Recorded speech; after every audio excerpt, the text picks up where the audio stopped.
Hello all, അങ്ങനെ 2 മാസം കൂടെയാണ് നമ്മുടെ JEE എക്സാമിന് ഇനി ബാക്കിയുള്ളത്. മോസ്റ്റ് ഓഫ് യു നിങ്ങളുടെ ഫൈനൽ റിവിഷനിൽ മോഡൽ എക്സാമുകളൊക്കെ എഴുതുന്ന തിരക്കിലായിരിക്കും. ഇനിയും നിങ്ങൾ മോക്ക് എക്സാമിനേഷൻസ് സ്റ്റാർട്ട് ചെയ്തിട്ടില്ല എന്നുണ്ടെങ്കിൽ ഇനി വെയിറ്റ് ചെയ്യാൻ സമയമില്ല. പാർട്ട് വൈസ് ആയിട്ടുള്ള എക്സാമുകളും ഫുൾ മോഡൽ എക്സാമുകളിലേക്കൊക്കെ നമ്മൾ കടക്കേണ്ട സമയമായി കഴിഞ്ഞു.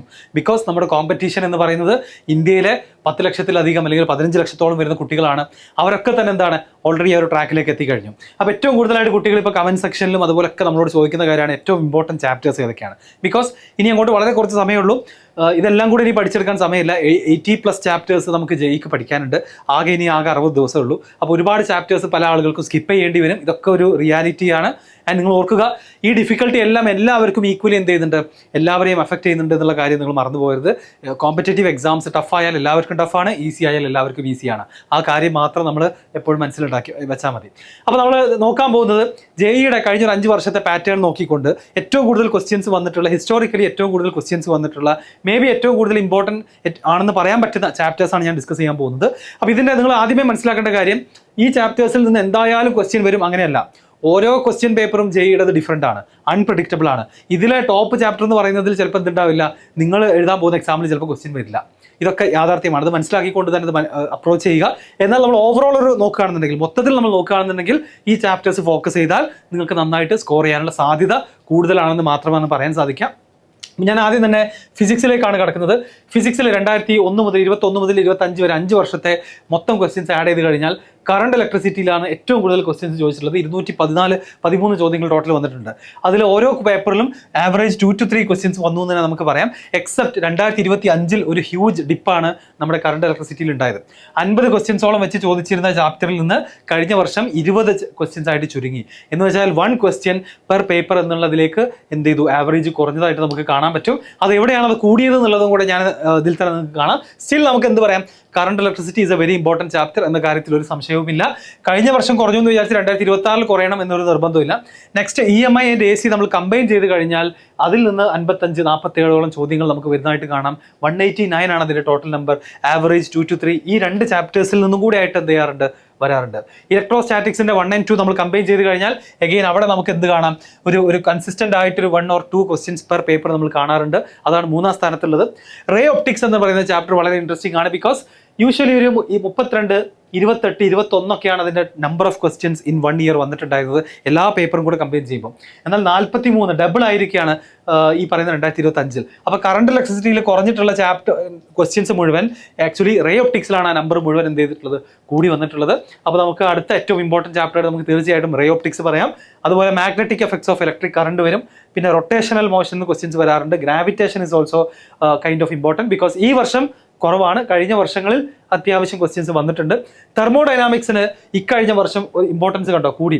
2024 ഉണ്ടായിരുന്നു, അത് കുറഞ്ഞു. 2024 വീണ്ടും കൂടിയിരിക്കുകയാണ്. ഇനി അടുത്ത വർഷം കുറയോ കൂടിയതൊന്നും നമുക്ക് എന്ത് ചെയ്യാൻ കഴിയില്ല, ആർക്കും പ്രെഡിക്റ്റ് ചെയ്യാൻ കഴിയില്ല. ന്യൂട്ടൺസ് ലോസ് ഓഫ് മോഷൻ, അതിൻ്റെ ഇമ്പോർട്ടൻസ് 2025 വളരെ കുറഞ്ഞിരിക്കുകയാണ്. വെറും 8 ക്വസ്റ്റ്യൻസ് ആണ് 19 എക്സാമിലും കൂടി ആയിട്ട് ആകെ വന്നിട്ടുള്ളത്. 25 ഉണ്ടായിരുന്നു അതിന് മുന്നേ. അപ്പോൾ നിങ്ങൾക്ക് ഒരു പാറ്റേണിൽ വെയിറ്റേജിൽ, ചാപ്റ്റേഴ്സിൻ്റെ വെയിറ്റേജിൽ 2025, 24 വരെയുള്ള പാറ്റേണിൽ നിന്ന് നല്ലൊരു വ്യത്യാസം തന്നെ നമുക്ക് എന്ത് ചെയ്യാൻ പറ്റും, കാണാൻ വേണ്ടി ഒരുപാട് ചാപ്റ്റേഴ്സിൻ്റെ കാര്യത്തിൽ കാണാൻ വേണ്ടി കഴിയും. അപ്പോൾ 2026 പോകുമ്പോഴും എന്തെങ്കിലുമൊക്കെ ചേഞ്ചസ് നമുക്ക് എന്ത് ചെയ്യാം, എക്സ്പെക്ട് ചെയ്യാം. പിന്നെ നമ്മുടെ ഡുവൽ നേച്ചർ ഓഫ് മാറ്റർ ഉണ്ട്. അതുപോലെ work energy, power, fluid mechanics, oscillations, capacitance വരുന്നുണ്ട്. യൂണിറ്റ്സ് ആൻഡ് ഡയമെൻഷൻസ് തുടങ്ങിയുള്ള ചാപ്റ്റേഴ്സ് ഒക്കെയാണ് പിന്നീട് അങ്ങോട്ട് ഉണ്ടായിരിക്കുക. ആൻഡ് ഫൈനലി നമ്മുടെ വേവ്സ് ആൻഡ് ഓസിലേഷൻസ് ഒക്കെ ജനറലി അത്ര തന്നെ നമ്പർ ഓഫ് ക്വസ്റ്റ്യൻസ് വരുന്ന ചാപ്റ്റർ അല്ല. നമ്മുടെ മോഷനിൻ്റെ സ്ട്രെയിറ്റ് ലൈൻ, മോഷനിൻ്റെ പ്ലെയിൻ ഒക്കെ എന്താണ് പലപ്പോഴും ഇൻഡിവിജ്വലി ആ ചാപ്റ്റേഴ്സിൽ നിന്ന് ഒരുപാട് ക്വസ്റ്റ്യൻസ് വരാറില്ല. കാരണം മറ്റ് ചാപ്റ്റേഴ്സിൻ്റെ പാർട്ടായിട്ട് എന്ത് ചെയ്യും, ആ ക്വസ്റ്റ്യൻസ്, ആ കോൺസെപ്റ്റുകൾ ഉണ്ടാവാറുണ്ട്. ഫ്ലൂയിഡ്സും അതുപോലെ സോളിഡ്സ്, മാഗ്നറ്റിക് പ്രോപ്പർട്ടീസ് എന്ന് പറയുന്ന chapter, thermal properties of matter, ഇതൊക്കെ എന്താണ് കമ്പാരിറ്റീവ്ലി നമ്പർ ഓഫ് ക്വസ്റ്റ്യൻസ് കുറയുന്ന ചാപ്റ്റേഴ്സാണ്. സോ ഫിസിക്സിൽ നിന്നും ഏറ്റവും ഇമ്പോർട്ടൻ്റ് ആയിട്ട് നിങ്ങൾ നോക്കണം എന്ന് ഞാൻ ഉറപ്പിച്ച് പറയുകയാണെന്നുണ്ടെങ്കിൽ ഈ കറണ്ട് ഇലക്ട്രിസിറ്റി മുതൽ നമ്മുടെ ലോസ് ഓഫ് മോഷൻ വരെ വരുന്ന ചാപ്റ്റേഴ്സ് നിങ്ങൾ നിർബന്ധമായിട്ട് എന്ത് ചെയ്യുക, പഠിക്കാൻ വേണ്ടി ശ്രമിക്കുക. ഇതാണ് നമ്മുടെ പ്രയോറിറ്റി ലിസ്റ്റിലെ ഫസ്റ്റ് സെറ്റ് ഓഫ് ചാപ്റ്റേഴ്സ്. അടുത്ത സെറ്റ് ഓഫ് ചാപ്റ്റേഴ്സ് ആണ് ഈ കാണുന്നത്. ഓസിലേഷൻസ് ഒക്കെ ഇതിലാണ് വരിക. എന്നാൽ വേവും സൗണ്ടൊക്കെ എന്താണ് കുറച്ചുകൂടെ താഴേക്കാണ് അതിൻ്റെ പ്രയോറിറ്റി ഓർഡറിൽ നമ്മൾ കാണാൻ കഴിയുക. ആൻഡ് ഞാൻ ഒന്നും കൂടെ പറയുകയാണ്, ഈ ഒരു ഓർഡറിലായിരിക്കില്ല എല്ലാവരുടെയും ക്വസ്റ്റ്യൻ പേപ്പറുകൾ ഓരോന്നും എന്തായിരിക്കും ഡിഫറെൻ്റ് ആയിരിക്കും. ഇനി നമ്മൾ ഫിസിക്സ് കഴിഞ്ഞിട്ട് അപ്പോൾ ഫിസിക്സിലെ ലെസ് ഇമ്പോർട്ടൻറ്റ് ചാപ്റ്റേഴ്സ് ആയിട്ട് നമുക്ക് ഇവിടെ കൊടുക്കാം. മോഡറേറ്റ്ലി ഇമ്പോർട്ടൻ്റ് ആണ് ഈ രണ്ടാമത്തെ പേജിൽ കണ്ടത്, ആൻഡ് ഏറ്റവും ഇമ്പോർട്ടൻ്റ് ആണ് ആദ്യം കണ്ടത്. അടുത്ത സബ്ജക്റ്റിലേക്ക് കടക്കാം. അത് നമ്മുടെ ഫിസിക്കൽ കെമിസ്ട്രിയിൽ ഏറ്റവും ഇമ്പോർട്ടൻറ്റും അതുപോലെ മോഡറേറ്റ്ലി ഇമ്പോർട്ടൻറ്റും ലെസ് ഇമ്പോർട്ടൻറ്റും. ഏറ്റവും ഇമ്പോർട്ടൻറ്റ് തെർമോഡൈനാമിക്സിൽ നിന്ന് കെമിസ്ട്രിയിൽ ഒരുപാട് ക്വസ്റ്റ്യൻസ് വരാറുണ്ട്. അത് കഴിഞ്ഞാൽ electro chemistry, chemical kinetics, basic concepts of chemistry, solutions, structure of atom, and ഏറ്റവും ലീസ്റ്റ് ഇമ്പോർട്ടൻ്റ് ആയിട്ട് നമ്മൾ നമ്പർ ഓഫ് ക്വസ്റ്റ്യൻസ് വെച്ച് നോക്കുകയാണെങ്കിൽ അത് കെമിക്കൽ ഇക്വിലിബ്രിയവും അതുപോലെ തന്നെ റിഡോക്സ് റിയാക്ഷൻസുമാണ്. നേരെ മറിച്ച് ionic equilibrium plus chemical equilibrium, നമ്മൾ ഇക്വിലിബ്രിയം ഒരു സിംഗിൾ ചാപ്റ്റർ ആയിട്ട് എടുക്കുകയാണെന്നുണ്ടെങ്കിൽ ആക്ച്വലി അത്യാവശ്യം വെയിറ്റേജ് ഉള്ള ചാപ്റ്റർ ആണെന്നുള്ളത് പ്രത്യേകം നോട്ടീസ് ചെയ്യാം. ഇതാണ് ഫിസിക്കൽ കെമിസ്ട്രിയുടെ ഒരു പാറ്റേൺ. ഇനി ഓർഗാനിക് കെമിസ്ട്രിയിലേക്ക് പോകുകയാണെന്നുണ്ടെങ്കിൽ നമ്മുടെ GOC തന്നെയാണ് വലിയ ചാപ്റ്ററാണ്. നോമൻക്ലേച്ചറും ഐസോമറിസം, റിയാക്ഷൻ മെക്കാനിസം ഒക്കെ വരുന്നുണ്ട്. അത് തന്നെയാണ് ഏറ്റവും ഇമ്പോർട്ടൻ്റ് ആയിട്ടുള്ള ഓർഗാനിക്കിലെ ചാപ്റ്റർ, നമ്മൾ +1 ചാപ്റ്റർ. പിന്നെ അമീൻസ്, അതുപോലെ തന്നെ hydro carbons, biomolecules, aldehydes and ketones എന്ന് തുടങ്ങിയ ചാപ്റ്റേഴ്സ് വരുന്നുണ്ട്. കാർബോക്സിലിക് ആസിഡ് ആൻഡ് ഡെറിവേറ്റീവ്സിൽ നിന്നാണ് നമ്പർ ഓഫ് ക്വസ്റ്റ്യൻസ് കഴിഞ്ഞ ഒരു 3-4 വർഷമായിട്ട് കുറവ് എന്ന് നമുക്ക് പറയാം. അപ്പോൾ ഈ 3 ചാപ്റ്റേഴ്സ് ഹൈഡ്രോ കാർബൺസും GOC +1 ഓർഗാനിക് അത്രയും ഇമ്പോർട്ടൻ്റ് ആണെന്നുള്ളത് ടീച്ചേഴ്സൊക്കെ റിപ്പീറ്റഡ് ആയിട്ട് നിങ്ങളോട് പറയാറുണ്ട്. അതിൻ്റെ റീസൺ വേറെ ഒന്നുമില്ല, നല്ല വെയിറ്റേജ് ഉള്ള ചാപ്റ്റേഴ്സ് ആണ് അത് രണ്ടും. ഓക്കെ, ഇനി ഇനോർഗാനിക് കെമിസ്ട്രിയിലേക്ക് വരികയാണെന്നുണ്ടെങ്കിൽ കോർഡിനേഷൻ കോമ്പൗണ്ട്, നമുക്കറിയാം ചാപ്റ്റേഴ്സിൻ്റെ എണ്ണം കുറഞ്ഞിട്ടുണ്ട് ഇനോർഗാനിക് കെമിസ്ട്രിയിൽ പണ്ടത്തേക്കാൾ. So coordination compound, chemical bonding, D&F, ഇതിൽ 3 എണ്ണത്തിൽ എന്ത് ചെയ്യും അത്യാവശ്യം നല്ല നമ്പർ ഓഫ് ക്വസ്റ്റ്യൻസ് എല്ലാ വർഷവും വരാറുണ്ട്. അപ്പോൾ ഇത് സ്കിപ്പ് ചെയ്യാൻ പറ്റാത്ത ചാപ്റ്റേഴ്സാണ്.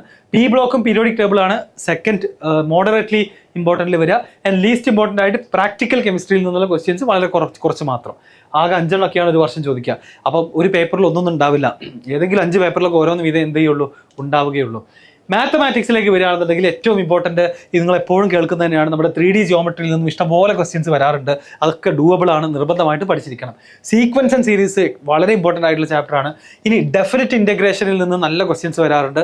നമുക്ക് കാൽക്കുലസ് പഠിച്ച ആളുകൾക്ക് ഈ പറയുന്ന ചാപ്റ്റേഴ്സിൽ നിന്നൊക്കെ മാർക്ക് എന്ത് ചെയ്യാൻ പറ്റും, സ്കോർ ചെയ്യാൻ പറ്റും.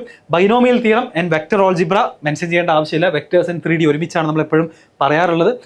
ആസ് യൂഷ്വൽ ഒരുപാട് ക്വസ്റ്റ്യൻസ് വരാറുണ്ട്. നിങ്ങൾക്ക് ഇവിടെ ടോട്ടൽ നമ്പർ കാണാം കഴിഞ്ഞ 5 വർഷത്തെ. അതുപോലെ ഫംഗ്ഷൻസ് എന്ന് പറയുന്നത് ഇമ്പോർട്ടൻ്റ് ആണ്. ഡിഫറൻഷ്യൽ ഇക്വേഷൻസ് കാൽക്കുലസിലെ ഏറ്റവും ഇമ്പോർട്ടൻ്റ് ആയിട്ടുള്ളത് ഒന്ന് ഡെഫിനിറ്റ് ഇൻ്റഗ്രൽസും പിന്നെ ഡിഫറൻഷ്യൽ ഇക്വേഷൻസും ആണ്. അത് കഴിഞ്ഞാൽ ഫംഗ്ഷൻസ് വരുന്നുണ്ട്, പ്രോബബിലിറ്റി വരുന്നുണ്ട്, മെട്രീസസ് ആൻഡ് ഡിറ്റർമിനൻസിൽ നിന്ന് ക്വസ്റ്റ്യൻസ് വരാറുണ്ട്. Application of derivative is also very important.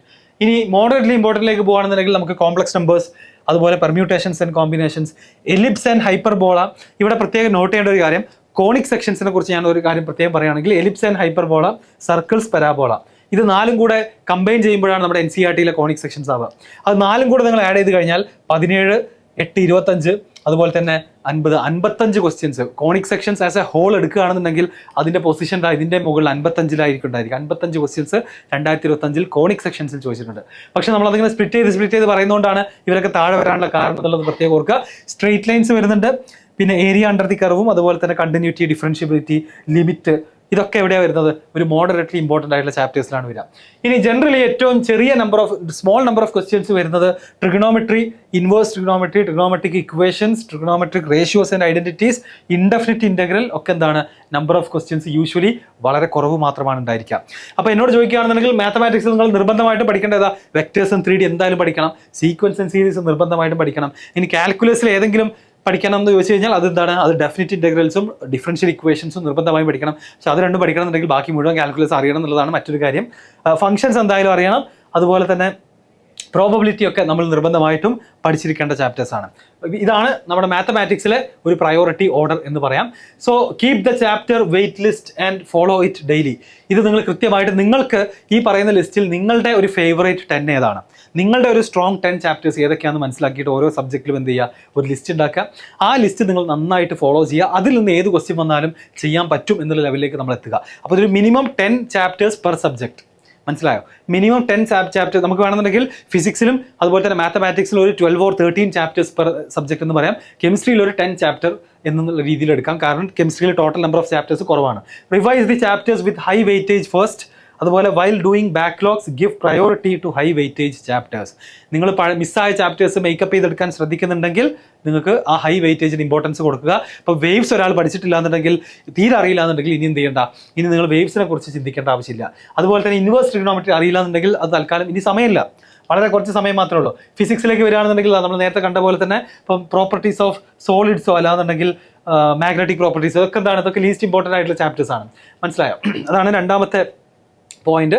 ഇനി mark versus rank versus percentage. So finally എങ്ങനെയാണ് ഈ ഒരു 2 മാസം കൊണ്ട് എത്ര സ്കോർ ചെയ്താലാണ് നിങ്ങൾ ഉദ്ദേശിക്കുന്ന ലെവലിലേക്ക് എത്തുക എന്ന് ചോദിച്ചാൽ 99% എന്ന് പറഞ്ഞു കഴിഞ്ഞാൽ മുൻപൊക്കെ 12K to 13K അല്ലാന്നുണ്ടെങ്കിൽ ഒരു 15K റാങ്കിലേക്ക് എത്താൻ ഒരു ഈസി ഷിഫ്റ്റ് ആണെന്നുണ്ടെങ്കിൽ ഒരു 210 എബോവ് ഒക്കെ നമുക്ക് എന്ത് ചെയ്യാം, എക്സ്പെക്ട് ചെയ്യാം. 200+ എന്തായാലും വേണ്ടി വരും.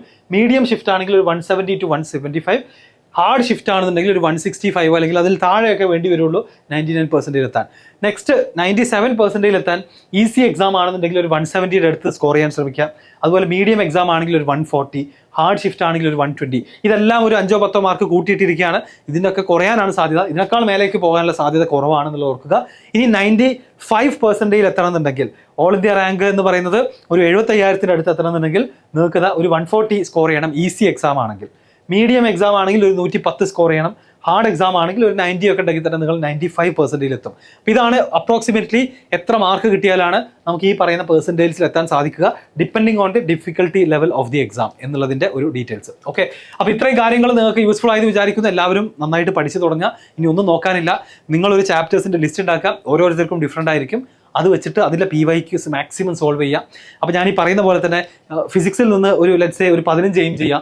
മാത്തമാറ്റിക്സിൽ നിന്ന് ഒരു 15 ചാപ്റ്റേഴ്സ്, ഞാനിപ്പോൾ ഒരുപാട് ഇടത്തിൽ ലിസ്റ്റ് കാണിച്ചു. കെമിസ്ട്രിയിൽ ഒരു 10 ചാപ്റ്റേഴ്സും.